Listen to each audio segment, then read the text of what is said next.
राधे राधे। कैसे हैं आप सभी? आशा करती हूँ अच्छे होंगे, स्वस्थ होंगे। मैं आज बात करने वाली हूँ कल पूर्णिमा वाले दिन, जो कि कुछ पर्सनली व्हाट्सएप पे जो मैसेजेस आए, मैं मेनली उन सब का जवाब देने वाली हूँ। मान लीजिए आप पूर्णिमा का व्रत नहीं करते हैं, ठीक है, लेकिन पूर्णिमा का व्रत नहीं भी करने के बावजूद पूर्णिमा वाले दिन आप ऐसे छोटे छोटे से ऐसे कौन से कार्य कर सकते हैं जिससे आप माता महालक्ष्मी को प्रसन्न कर सकते हैं, भगवान विष्णु की विशेष कृपा का पात्र बन सकते हैं। तो ऐसी स्थिति में आपको क्या करना है? आपको पूर्णिमा वाले दिन आपने व्रत नहीं रखा, कोई बात नहीं। सबसे पहले सुबह जब आप उठें, तो जब आप स्नान करने जाएं, तो आप हो सके तो पवित्र नदियों में जाके स्नान करें, गंगा जी में जाके स्नान करें। लेकिन अगर संभव नहीं है तो नहाने के पानी में ही थोड़ा सा गंगा जल मिला दे, हर हर गंगे बोलते हुए स्नान करें, तो इसका भी आपको वही फल मिलेगा। पहली बात। दूसरी बात, अगर आपने व्रत नहीं भी रखा तो भी आप भगवान श्री हरि विष्णु की और माता लक्ष्मी की विधिवत पूजा अर्चना अवश्य करिए, ठीक है, तो इसका भी आपको फल मिलेगा। आप सत्यनारायण भगवान की कथा को मोबाइल पे चला के सुन सकते हैं।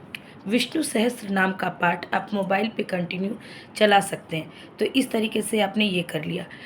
चूँकि रविवार का दिन है, अतः तुलसी पूजन आप नहीं करेंगे, लेकिन आप दूर से धूप दीप को आप ऐसे करके दिखा सकते हैं। तो इस तरीके से आपने पूजा अर्चना कर ली। आप ओम नमो भगवते वासुदेवाय नमः इस मंत्र का आप हो सके तो तुलसी की माला पे 108 बार नाम जप अवश्य कर लीजिए, ठीक है। इतना कर लिया। उसके बाद जब आप गृहस्थ के कार्य कर रहे हैं, तो आप मोबाइल में जो भी भजन होते हैं, पूर्णिमा के भजन होते हैं, पूर्णिमा की कथा होती है, उन सबको चला के सुनते रहिए। इससे होता क्या है? इससे होता ये है कि आपका जो ऑरा है वो एनर्जेटिक बना रहता है। आप ना भी व्रत करके आप व्रत का फल पा सकते हैं। आपको इस दिन घर में खीर पूरी अवश्य बनानी चाहिए। अगर आप सुबह नहीं बना रहे तो आपको रात को भी अवश्य बनानी चाहिए। अब आती है संध्याकालीन। संध्या के समय आपको दीपक घर के मुख्य द्वार पे दोनों तरफ आपको दीपक अवश्य प्रज्वलित करने हैं।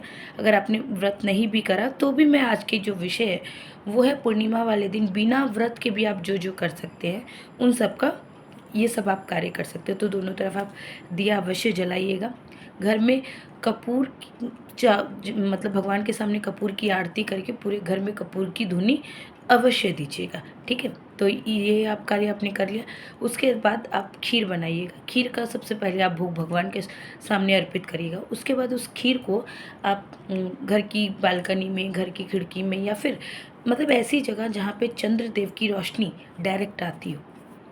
ऐसा माना जाता है कि चंद्रदेव की किरणों से समुद्र में उछाल आ जाता है।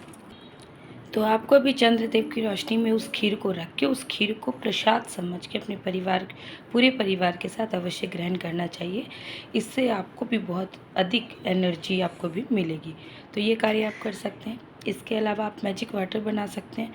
आप मेरी यूट्यूब पे जाके मेरे पेज पे आप देख सकते हैं, मैंने मैजिक वाटर की वीडियो बना रखी है, तो आप मैजिक वाटर भी बना सकते हैं। तो इस तरीके से आप अपने पूर्णिमा वाले दिन को कुछ नहीं करके भी बहुत ही एनर्जेटिक, बहुत ही भक्तिमय बना सकते हैं। राधे राधे।